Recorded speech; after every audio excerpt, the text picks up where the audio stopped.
जी, अस्सलाम वालेकुम। मैं हूं मोहम्मद उस्मान और आप देख रहे हैं हमारा YouTube channel readers in English school.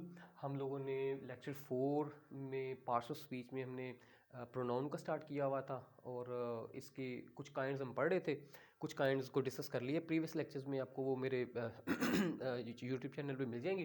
कुछ एक दो आज हम डिस्कस कर लेते हैं। प्रोनाउन की एक काइंड है, एक टाइप है डिमॉन्स्ट्रेटिव प्रोनाउन। अब डिमॉन्स्ट्रेटिव प्रोनाउन कौन से होंगे? ऑब्वियसली उसके नाम से पता चला, डिमॉन्स्ट्रेट करने के लिए, इशारा करने के लिए। मतलब हम किसी भी किसी रूम में बहुत सारी अगर चीज़ें पड़ी हुई हों तो उसमें से किसी एक की तरफ इशारा करें या किसी ग्रुप की तरफ या क्लस्टर की तरफ, क्लस्टर ऑफ थिंग्स, तो that would be called demonstration.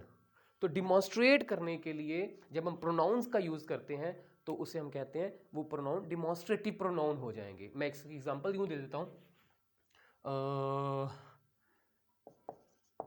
This is not mine. कुछ भी चीज़ है, दिस इज नॉट माइन, तो ये जो दिस है ये स्पेसिफिकली किसी एक चीज़ की तरफ इशारा कर रही है। तो ये जो दिस है ये एक डिमॉन्स्ट्रेटिव प्रोनाउन हो जाएगा। लाइक मैं क्या देता हूं, that is a good thing to learn.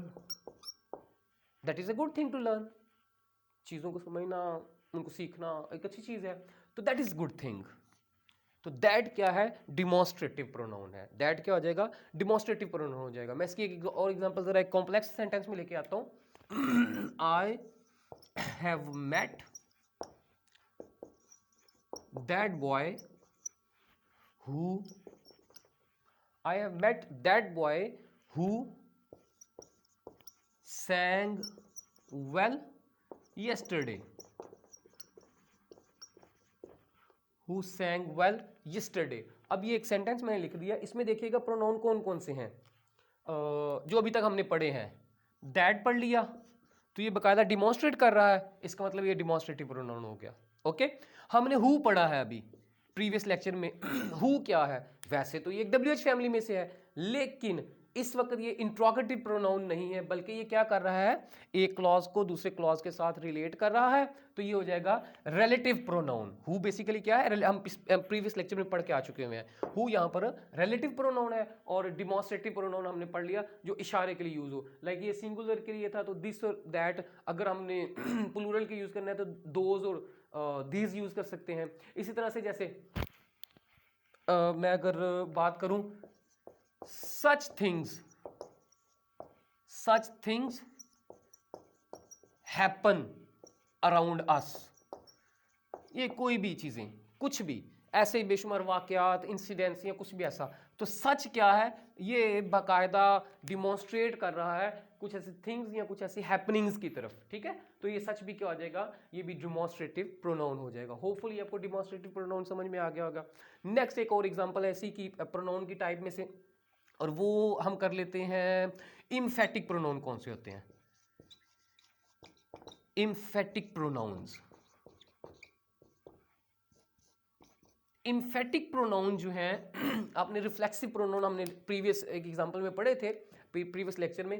अब इसी वही जो रिफ्लेक्सिव प्रोनाउंस हैं बेसिकली क्या है, उन्हीं को हम इम्फेटिक के तौर पर भी यूज करते हैं, सिर्फ उनका यूजेज थोड़ा डिफरेंस है। जैसे उनका डिफरेंट, लाइक मैं एग्जांपल देता हूं, आई do my work my self.